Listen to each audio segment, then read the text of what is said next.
अस्सलामुअलैकुम। आज का जो हमारा टॉपिक है वो है वर्ब। वर्ब क्या है? Verb is a action word. Word जो है वो एक एक्शन वर्ड है जो कि एक्शन को शो करेगा। And saying word, saying word मतलब बताने के लिए इस्तेमाल किया जाता है, यूज फॉर टेलिंग। ठीक है, ये इसकी हो गई है एक सिंपल सी डेफिनेशन। अब इसकी एग्जांपल्स की तरफ आएँ तो कौन कौन सी हैं? स्लीप, ईट, रन, एक्सेट्रा। मतलब जिसमें हम कोई काम कर रहे हों, किसी भी काम को हम क्या कहेंगे? वो वर्ब है। टाइप्स ऑफ वर्ब को देखें तो 4 टाइप्स ऑफ वर्ब हैं। Transitive verb, intransitive verb, double transitive verb, linking verbs. Okay, ये हो गई 4 टाइप्स। इनको हम फर्दर डिटेल में स्टडी करेंगे। नेक्स्ट आ जाती हैं forms of verb. Forms of verb जो हैं वो 6 टाइप्स की हैं। Finite verb, infinite verb, non finite verb, gerund, participle, present participle, past participle. ठीक है, इनकी भी डिटेल हम फर्दर नेक्स्ट लेक्चर में स्टडी करेंगे। ये मैं एक ओवरव्यू दे रही हूँ। अब some terms related to this topic, मतलब कुछ टर्म्स जो वर्ब से रिलेटेड हैं या आगे हमारे लिए काम आएंगी, जैसे टेंसेस में, एक्टिव वाइज, पैसिव वाइज में, डायरेक्ट इनडायरेक्ट में। तो वो कौन कौन सी हैं? ऑब्जेक्ट, ऑब्जेक्ट को हम स्टडी कर चुके हैं। ठीक है, direct object, indirect object and tense. Okay, अब इनकी मैंने आपको एक जनरल सा ओवरव्यू दिया है, इसको हम फर्दर डिटेल में स्टडी करेंगे। अस्सलामुअलैकुम। आज जो हम टॉपिक डिटेल में स्टडी करने जा रहे हैं वो है forms of verb. Forms of verb, first of all 4 main forms of verb हैं। पार्टिसिपल की आगे से 2 फर्दर टाइप्स निकलेंगी। फर्स्ट ऑफ ऑल इनकी हम फॉर्म्स ऑफ वर्ब के नेम देखते हैं। Finite verb, non finite verb, gerund, participle. अब हम पहले फिनाइट वर्ब को डिटेल में पढ़ेंगे। फिनाइट वर्ब वो वर्ब है जो कि अलोन, यूज्ड एज अलोन, जो कि अलोन मतलब अकेला इस्तेमाल होगा। Main verb of a sentence, और वो जुमले का मेन वर्ब होगा। ठीक है, जैसे I love my Pakistan. Love जो है इसके साथ कोई हेल्पिंग वर्ब अटैच हुआ है? नहीं हुआ।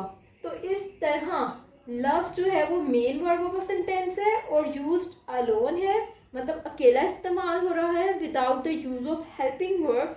तो इसको हम क्या कहेंगे? ये फिनाइट वर्ब है। आई रिस्पेक्ट माई पेरेंट्स, मैं अपने वालिदैन की इज्जत करती हूँ।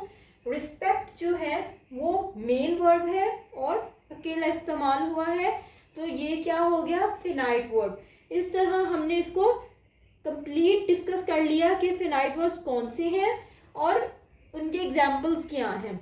अब हम देखते हैं non finite verb. Non finite verbs वो वर्ब्स हैं जो कि हेल्पिंग वर्ब के साथ इस्तेमाल होते हैं, use with helping verb. And main verb of a sentence, और सेंटेंस के मेन वर्ब्स होते हैं। ये भी मेन वर्ब था, ये भी मेन वर्ब है। ये अलोन मतलब अकेला इस्तेमाल हो रहा है और ये हेल्पिंग वर्ब के साथ इस्तेमाल हो रहा है।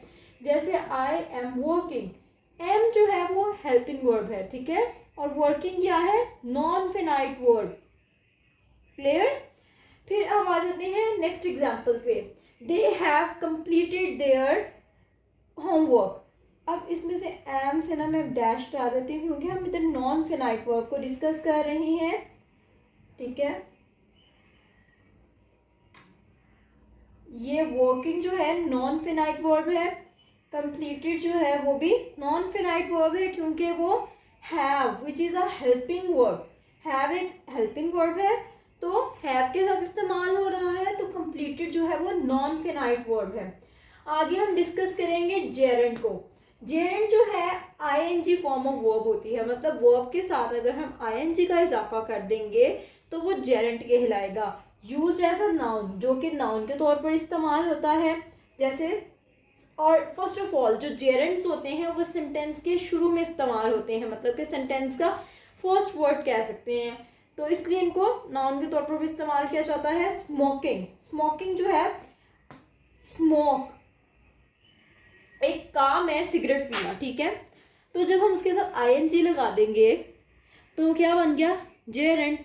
तो स्मोकिंग कॉजेज कैंसर, स्मोकिंग जो है वो एक नाउन के तौर पर एक्ट कर रहा है यहाँ पर, और इसको जेरेंट कहेंगे। रीडिंग इज माई हॉबी, पढ़ना मेरी हॉबी है, मेरा मशगला है, तो रीडिंग क्या है, जेरेंट है। ठीक है, ये हो गई 3 टाइप्स। नेक्स्ट हम देखेंगे पार्टिसिपल को। Participle has the nature of both verb and adjective. Participle वो वर्ब है जिसके पास 2 नेचर्स हैं, वो वर्ब भी होगा और एडजेक्टिव भी होगा।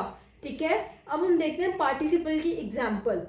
पार्टिसिपल क्या है, 2 तरह के होते हैं, present and past. Present participle, past participle. ठीक है, प्रेजेंट पार्टिसिपल जो हैं वो होते हैं सिंपल प्रेजेंट वर्ब के साथ अगर हम ing का इजाफा कर देंगे तो वो प्रेजेंट पार्टिसिपल कहलाएगा। और past participle second form of verb को कहते हैं और थर्ड फॉर्म ऑफ वर्ब को पास्ट पार्टिसिपल कहा जाएगा। सेकंड फॉर्म ऑफ वर्ब को पास्ट कहा जाएगा, पास्ट फॉर्म ऑफ वर्ब, और थर्ड फॉर्म ऑफ वर्ब को पास्ट पार्टिसिपल कहा जाएगा। अब हम प्रेजेंट एंड पास्ट पार्टिसिपल्स को डिटेल में डिस्कस करेंगे कि ये क्या है। ठीक है, अब हम देखेंगे पार्टिसिपल की टाइप्स। पार्टिसिपल जो हैं वो कितनी तरह के हैं, 2 तरह के हैं, प्रेजेंट पार्टिसिपल, पास्ट पार्टिसिपल।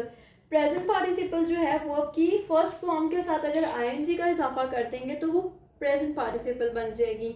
और प्रेजेंट पार्टिसिपल क्या शो करता है, एक्शन गोइंग ऑन, कि एक्शन जो है, काम जो है वो हो रहा है और इनकम्प्लीट है, मतलब अभी चल रहा है। जबकि पास्ट पार्टिसिपल जो है third form of the verb को रिप्रेजेंट करता है और ये शो करता है कि काम मुकम्मल हो चुका है, एक्शन कंप्लीटेड। ठीक है, अब हम देखते हैं इनके एग्जांपल्स। राइट जो है first form of the verb, wrote second form of the verb, written third form of the verb, and writing ing form है वर्ब की। ठीक है, अब हम इसमें देखते हैं कि हमने क्या पढ़ा था, पास्ट पार्टिसिपल्स की एग्जांपल को हम पहले सेपरेट करेंगे। इन 3 एग्जांपल्स, ये हमारे पास 3 एग्जांपल्स हैं, इसमें से हमने पास्ट पार्टिसिपल्स को सेपरेट करना है। तो पास्ट पार्टिसिपल क्या है, एक्शन कंप्लीट हो गया है, और दूसरी इसकी हिंट क्या है कि ये third form of the verb होगी। तो third form of the verb written, spoken, read. ठीक है, ये तीनों क्या है, अंडरलाइन वर्ड्स, ये है past participle. Speak, spoke, spoken, speaking, read, red, reading. अब इसमें से हमने पास्ट पार्टिसिपल्स को सेपरेट कर लिया कि रिटन, स्पोकन और रीड जो है वो हमारे पास क्या है, पास्ट पार्टिसिपल्स हैं। अब हमने इसमें से प्रेजेंट पार्टिसिपल्स को सेपरेट करना है। For example, writing, speaking, reading, they are the present participles. ठीक है, इज इट क्लियर कि प्रेजेंट पार्टिसिपल्स कौन से हैं, पास्ट पार्टिसिपल्स कौन से हैं ना। अब हम क्या डिस्कस करेंगे, रिलेटेड टर्म्स। मैंने आपको कुछ बताई थी, रिलेटेड टर्म्स होती हैं ऑब्जेक्ट। ऑब्जेक्ट क्या है, जो कि एक्शन को रिसीव कर रहा है सेंटेंस में। मतलब एक होता है एक्शन परफॉर्म करने वाला और एक होता है रिसीव करने वाला। तो रिसीवर जो है उसको क्या कहेंगे, ऑब्जेक्ट। जैसे आई ईट एप्पल, मैं सेब खाती हूँ, तो इसमें एप्पल जो है वो एक ऑब्जेक्ट है, मतलब वो एक्शन रिसीव कर रहा है। ठीक है, अब अगर हम इसकी ऑब्जेक्ट के टाइप्स को डिस्कस करें तो वो direct object and indirect object आ जाती हैं। डायरेक्ट ऑब्जेक्ट जो हैं वो ऑब्जेक्ट्स हैं जो कि डायरेक्टली रिलेटेड होते हैं वर्ब के साथ। मतलब वे वर्ब के साथ ही गिव्स मी जो है ऑब्जेक्टिव केस ऑफ प्रोनाउन है और एक्ट करेगा एज अ डायरेक्ट ऑब्जेक्ट। ठीक है, he gives me a book, उसने मुझे किताब दी। तो मी जो है वो क्या हो गया, डायरेक्ट ऑब्जेक्ट। ठीक है, अब इसके बाद अगर हम डिस्कस करें तो हमारे पास इनडायरेक्ट ऑब्जेक्ट्स आ जाते हैं। इनडायरेक्ट ऑब्जेक्ट्स जो हैं वो इनडायरेक्टली रिलेटेड होते हैं वर्ब के साथ, मतलब डायरेक्टली रिलेट नहीं कर रहे, इनडायरेक्टली रिलेट कर रहे हैं वर्ब के साथ, और कम्स आफ्टर डायरेक्ट ऑब्जेक्ट, और डायरेक्ट ऑब्जेक्ट के बाद इस्तेमाल किए जाते हैं। मी के बाद क्या यूज हो रहा है, बुक। अब बुक जो है वो हमारे पास इनडायरेक्ट ऑब्जेक्ट है। और यहाँ पर मैं अपना लेक्चर एंड करूँगी। Thank you so much, kindly subscribe my channel.